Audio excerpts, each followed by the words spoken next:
사랑과 내가 풍성하신 살아계신 하나님 아버지, 주님의 크고 놀라운 그 공로를 모르고 늘 언제나 미련한 인생을 살아갔던 우리들을 주님 사랑하여 주시고 주님의 자녀로 삼아주시며 말로 다 할 수 없는 크고 놀라운 은혜를 베풀어 주셔서 감사함을 드립니다. 오늘 이 새벽에 그 크고 놀라우신 그 사랑의 하나님을 찬양하며 주님 앞에 나아갑니다. 오늘도 주님 만날 수 있는 은혜를 허락하시고 주님 주시는 그 풍성한 말씀의 은혜를 누리는 오늘 이 새벽이 되어지게 하여 주시옵소서. 아버지 하나님, 이 큰 재난 앞에 우리의 무력함을 느낍니다. 아버지여, 이 땅을 긍휼히 여겨 주시옵시고 더 이상의 화재가 번지지 않도록 하나님께서 이 땅을 긍휼히 여기시고 하루속히 진화되게 하여 주시고 더 이상의 피해가 입지 않도록 주님께서 도와주시옵소서. 오늘도 말씀의 은혜를 허락해 주실 줄 믿고 감사드리며 살아계신 예수님의 이름으로 기도드립니다. 아멘. 하나님께서 우리에게 주시는 말씀입니다. 누가복음 15장 11절에서 32절 말씀입니다.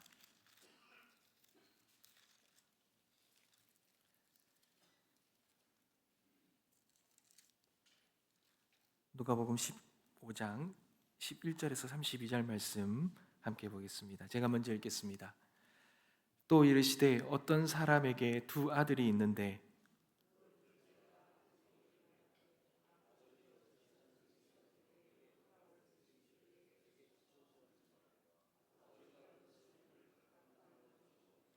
그 후 며칠이 안 되어 둘째 아들이 재물을 다 모아가지고 먼 나라에 가 거기서 허랑방탕하여 그 재산을 낭비하더니 다 없앤 후 그 나라에 크게 흉년이 들어 그가 비로소 궁핍한지라. 가서 그 나라 백성 중 한 사람에게 붙여 사니 그가 그를 들로 보내어 돼지를 치게 하였는데 그가 돼지 먹는 쥐염 열매로 배를 채우고자 하되 주는 자가 없는지라. 이에 스스로 돌이켜 이르되 내 아버지에게는 양식이 풍족한 품꾼이 얼마나 많은가. 나는 여기서 주려 죽는구나. 내가 일어나 아버지께 가서 이르기를 아버지, 내가 하늘과 아버지께 죄를 지었사오니 지금부터는 아버지의 아들이라 일컬음을 감당하지 못하겠나이다. 나를 품꾼의 하나로 보소서 하리라 하고 이에 일어나서 아버지께로 돌아가니라. 아직도 거리가 먼데 아버지가 그를 보고 측은히 여겨 달려가 목을 안고 입을 맞추니 아들이 이르되 아버지, 내가 하늘과 아버지께 죄를 지었사오니 지금부터는 아버지의 아들이라 일컬음을 감당하지 못하겠나이다 하나 아버지는 종들에게 이르되 제일 좋은 옷을 내어다가 입히고 손에 가락지를 끼우고 발에 신을 신기라. 그리고 살찐 송아지를 끌어다가 잡으라. 우리가 먹고 즐기자. 이 내 아들은 죽었다가 다시 살아났으며 내가 잃었다가 다시 얻었노라 하니 그들이 즐거워하더라. 맏아들은 밭에 있다가 돌아와 집에 가까이 왔을 때에 풍악과 춤추는 소리를 듣고 한 종을 불러 이 무슨 일인가 물으매 대답하되 당신의 동생이 돌아왔음에 당신의 아버지가 건강한 그를 다시 맞아들이게 됨으로 인하여 살찐 송아지를 잡나이다 하니 그가 노하여 들어가고자 하지 아니하거늘 아버지가 나와서 보난데 아버지께 대답하여 이르되 내가 여러 해 아버지를 섬겨 명을 어김이 없거늘 내게는 염소 새끼라도 주어 나와 내 벗으로 즐기게 하신 일이 없더니 아버지의 살림을 장녀들과 함께 삼켜버린 이 아들이 돌아오매 이를 위하여 살찐 송아지를 잡으셨나이다. 아버지가 이르되 예, 너는 항상 나와 함께 있으니 내 것이 다 내 것이로되 이 동생은 죽었다가 살아났으며 내가 잃었다가 얻었기로 우리가 즐거워하고 기뻐하는 것이 마땅하다 하니라. 아멘. 사랑하는 성도 여러분, 하나님께서는 하나님 나라의 그 아들, 그 자녀됨을 어떤 자가 하나님의 진정한 아들이며 자녀인가를 계속해서 말씀하십니다. 그리고 우리가 너무나 잘 아는 이 잃어버린 탕자 이야기, 이 탕자 이야기를 오늘 세 번째 비유로 말씀하십니다.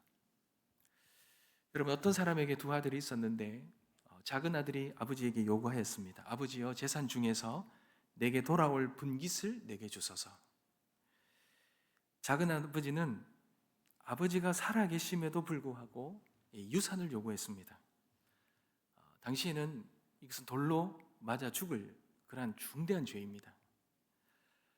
그런데 이것을 단순히 이 작은 아들이 아버지의 유산, 돈을 요구한, 어떻게 보면 돈에 대한 욕망에 대한 이야기라고 볼 수 있겠지만, 그것이 아니라 이 아들이 지금 행하는 이 행위는 아버지와의 관계를 거부하는 것입니다.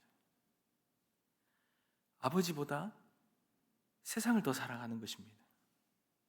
그리고 자유를 원한 것입니다. 아버지의 관계보다는 세상과 세상에서 누릴 수 있는 세상의 관계를 더 원한 것이죠. 근데 여러분, 그 모든 그 세상으로부터의 그 자유가 결국은 그를 어떻게 만듭니까? 멸망으로 이끌었다라는 겁니다. 사랑하는 성도 여러분, 우리의 삶도 마찬가지지요. 어느 순간 하나님 없이 살아보고자, 하나님 없이 무언가를 의지할 때, 내 방식대로 살아가고자 할 때, 그럴 때가 있지 않습니까? 그것은 분명히 틀렸습니다. 그럼에도 우리는 인정하지 않고 우리의 생각과 행동을 고집할 때가 있습니다. 여러분, 그렇게 고집한 그 결과가 뭡니까? 우리 인생은 비참하게 망하고 마는 것입니다. 사랑하는 성도 여러분, 하나님이 우리에게 주신 분깃이 있습니다.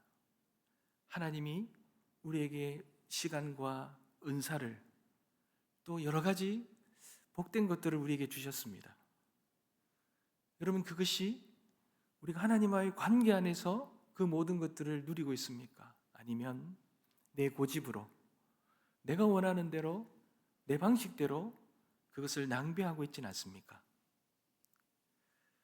사랑하는 성도 여러분, 둘째 아들이 아버지에게 재산을 받았듯이 우리에게도 하나님께서는 하나님의 고유한 분깃을 주셨습니다. 근데 그 모든 자산은 유한합니다. 그것이 우리의 소유가 될 수 있고, 시간이 될 수 있고, 몸이 될 수 있습니다. 그러나 이 모든 것들은 시간이 지나면 다 줄어들게 되어 있습니다.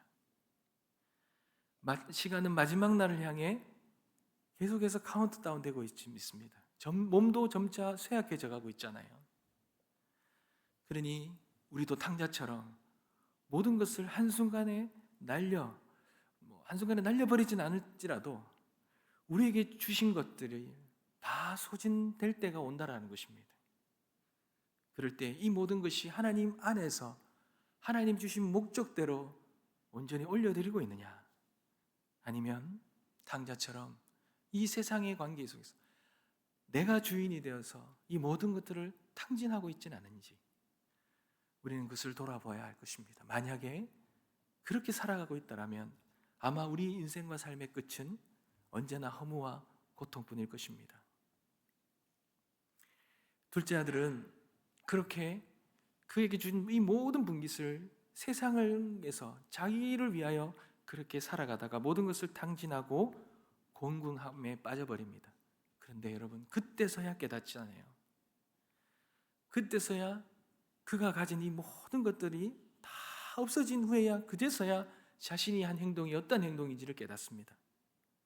그리고는 그의 인생에 실패를 경험합니다. 그러나 그가 그 실패 속에서 그가 인생에서 내릴 수 있는 최선의 선택을 합니다. 이에 스스로 돌이켜 이르되 내가 일어나 아버지께로 가리라. 여러분, 탕자의 인생이 정말 이 너무나도 실패와 이 멸망의 시간 속에서 그의 인생이 이 전환점을 맞이할 수 있었던 최고의 그 선택이 바로 그가 스스로 돌이켜서 방향을 바꾸어서 아버지께로 돌아간 것입니다. 사랑하는 성도 여러분, 이것이 회개입니다. 회개는 방향을 바꾸는 것이죠. 아버지를 떠난 자리에서 아버지께로 돌아가는 것, 그것이 회개인데, 이 회개가 그의 인생을 완전히 새롭게 바꾸었다라는 것입니다. 사랑하는 성도 여러분, 하나님은 사랑하는 자들에게 종종 시험과 시련을 허락하실 때가 있습니다. 근데 이것이 인생의 저주와 인생을 망하게 하려고 하나님께 주시는 것이 아니라는 거예요. 여기에는 다 이유가 있다라는 것입니다. 하나님이 돌이킬 수 있도록, 그가 인생 중에서 가장 최고의 선택을 할 수 있도록 하나님이 주시는 기회라는 것입니다. 여러분, 계속 성공만을 하는 사람은 위험한 사람입니다. 왜요? 자기를 돌아볼 기회가 없는 것입니다. 여러분, 우리는 우리의 인생을 우리의 행위로, 우리의 온전함으로 살아갈 수 없습니다. 우리는 우리의 삶에 늘 이 성공만이 있다면, 형통만이 있다면 우리는 교만해지고 우리 안에 있는 이 죄악과 이 행위가 결국은 나락으로 빠질 수밖에 없을 것입니다. 그런데 하나님께서는 그런 자들을 자신의 연약함을 돌이킬 수 있는 기회를 주신다라는 거죠. 지금 아프고 힘든 시간을 지내고 있다면 어쩌면 하나님께 우리에게 주신 기회일 수 있다는 것을 우리가 잊지 말고, 우리의 삶을 돌아보고 행여나 우리의 삶이 하나님과 멀어져 있다면, 하나님과 반대되는 방향으로 나아가고 있다면 내 뜻과 내 계획이 아니라 하나님께로 다시 돌아가는 최고의 회개의 선택을 하게 되는 은혜가 있게 되시길 주님의 이름으로 축복합니다. 둘째 아들은 그렇게 스스로 돌이켜 아버지께로 나아갑니다. 여러분, 아버지께로 나아갔을 때에 그를 기다리고 있던 것이 무엇입니까? 여러분, 어떤 처벌이 아닙니다. 벌이 아닙니다. 아버지는 그에게, 그 돌아오는 아들에게 준비하고 있었던 것은 환대와 온전한 회복이었습니다. 그가 돌아오자 옷과 가라지와 신을 새롭게 입힙니다. 여러분, 이 모든 것들은 회복되었음을 상징하는 것입니다. 그리고 살찐 송아지를 잡아서 잔치를 벌였습니다. 다시 돌아온 아들로 인한 기쁨이 절정에 다다랐다는 것을 표현하고 있는 것입니다. 사랑하는 성도 여러분, 우리는 이미 죽었고 이미 잃어버렸던 흑암의 권세 아래 빼앗긴 자들이었습니다. 그런데 하나님께서 그런 우리를 찾으셨고 우리를 건져내셨고 사랑의 아들의 나라로 옮기셨습니다. 그리고 우리를 아들의 지위로 회복시키셨죠. 여러분, 우리가 한 일이 있습니까? 우리는 한 일이 없습니다. 우리는 그저 예수 그리스도께서 십자가에서 이루신 그 놀라운 십자가의 구원의 사건을 성령을 통하여 믿었을 뿐인데, 그런데 그 믿음이 우리를 하나님의 아들로 회복시키셨다는 것입니다. 사랑하는 성도 여러분, 우리 하나님의 아버지의 마음이 바로 여기 있는 것입니다. 우리 아버지는 아직도 거리가 멀어도 그 돌아올 아들을 향하여 그 떠나간 그 자리를 바라보면서 언젠가는 돌아올 것을 기다렸고, 그 길에서 돌아오는 그 아들을 보고는 거리가 멀지만 달려가서 목을 안고 입을 맞추며 그를 환대하는 분이 아버지십니다. 사랑하는 성도 여러분, 그 아버지는 그 어떠한 책망도 하지 않으시고 오히려 그 기쁨에 젖어서 그 기쁨이 더 커서 그에게 엄청난 사랑과 용서를 선물로 허락하신 것입니다.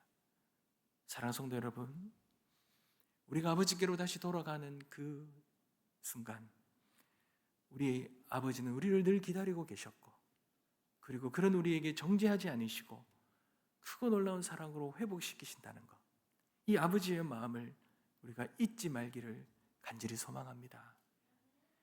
사랑하는 성도 여러분, 그런데 이 탕자의 이야기는 여기서 끝나는 것이 아니라 이번에는 큰아들의 이야기가 나오지요. 여러분, 큰아들이 그 잔치가 벌어지는 그 소리를 듣고 그 장면을 보면서 무슨 일인가 살펴보다가 둘째 아들이 돌아온 것에 아버지가 기뻐하며 벌인 잔치임을 알고는 그 큰아들에게 어떤 마음이 듭니까? 분노가 일어납니다. 아버지의 그 결정에 반기를 들었습니다. 왜 그랬습니까? 그는 아버지 곁에서 수고하고 충성했지만 그는 인정받았다는 생각을 하지 못했던 것입니다. 그러니 어쩌면 자신의 이 분노는 정당한 것처럼 보입니다. 실제로 우리가 생각해도 틀린 말이 아닌 것처럼 보입니다. 그는 순종하였고 책무를 다하였습니다. 그러나 무엇이 문제입니까? 무엇이 문제입니까?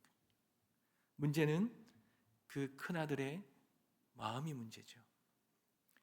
죽었다 살아난 동생 앞에서 그가 지금 무엇 때문에 힘들어합니까? 그는 자기의 의 때문에 힘들어하는 것입니다. 그는 아버지 앞에 의로운 자로 생각했습니다. 아버지 앞에 충성을 다했고 그 둘째 아들에 비해서는 더 많은 축복과 더 많은 복을 누려야 되는 자기 의로 가득 찼던 자입니다. 그런데 문제는 뭡니까? 그가 스스로 돌아볼 수 있는 기회를 놓쳤다는 것입니다. 사랑하는 성도 여러분, 이 세리와 죄인을 만나는 예수님을 못마땅하게 여기고 그런 예수를 비난하고 책망하고 그 예수를 고발하였던 그 바리새인과 서기관들은 왜 그런 행동을 합니까? 바로 큰아들의 마음인 것입니다. 그들의 그 의입니다. 그들의 그 의가 그 돌아온 아들에 대한 그 기뻐하는 주님의 마음을 알지를 못하는 것이죠. 큰아들도 마찬가지입니다. 동일합니다. 사랑하는 성도 여러분, 우리는 때때로 큰아들처럼 살 때가 얼마나 많습니까? 겉으로는 아버지 집에 있지만 마음은 멀리 있을 때가 얼마나 많습니까? 아버지의 마음을 모를 때도 많고 우리가 우리 스스로를 돌아보지 않을 때도 얼마나 많습니까? 신앙생활이 형식이 되고 비교가 되고 불평이 될 때 우리는 다시 우리 자신을 돌아봐야 하고 아버지 마음을 배워야 합니다. 사랑하는 성도 여러분, 율법의 행위로는 우리는 구원을 받을 수가 없습니다. 우리는 무엇으로 구원받습니까? 우리는 연약하고 부족하지만 예수 그리스도의 십자가의 그 구원의 은혜, 그 십자가를 통하여 우리를 사랑해 주시고 우리를 붙드시고 영원한 길로 인도하시는 그 아버지의 그 마음, 그것을 믿는 믿음으로만 우리는 구원을 얻습니다. 그러니 우리는 그 믿음을 붙들어야 됩니다. 그 믿음은 다른 것이 아니죠. 나 같은 죄인 살리신 그 아버지 하나님의 크고 놀라운 은혜와 사랑을 그것을 붙드는 것이 믿음이고 그것만이 아버지께 온전한 아들로 세워지는 것임을 잊지 마시고 오늘도 우리의 삶을 돌아보며 우리의 의가 아니라 죄인을 기다리시는 그 아버지의 마음에 내가 그 죄인처럼 돌아오는 둘째 아들임을 주님 앞에서 인정하며 그렇게 날마다 주님께로 나아가는 우리 모든 성도님들 되시길 주님의 이름으로 축복합니다. 기도하겠습니다.